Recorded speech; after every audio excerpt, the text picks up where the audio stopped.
mummy हजुर आज के गर्नु भएको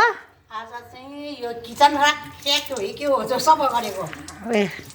अँ, हो त नि कहिलेकाहीँ सफा राख्नुपर्छ सफा गर्नुपर्छ है मम्मी हो सफा गऱ्यो भने यति राम्रो सफा हुने रहेछ नि ऊ टलक्कै सफा चाहिँ गरिएको रहेछ अब पकाउने मात्र हो कि पकाइसक्यो पकाइसक्यो अब लु पकाइसक्यो ल अब बोकेर आउनु ल ऊ त्यहाँ घममा एकछिन राख्नु पर्यो त्यहाँदेखि फेरि योमा सामान राखिदिने है सामान राख्नु चाहिँ कहाँ हो फेरि सामान राख्ने भित्र हो नि त लु ए यो चाहिँ सफा गरेको र राखेको है ल ल फेरि भित्र जाने भित्र जाने जाँदैन अहिले भित्र त्यो अरू सामान देखाउनु न हाम्रो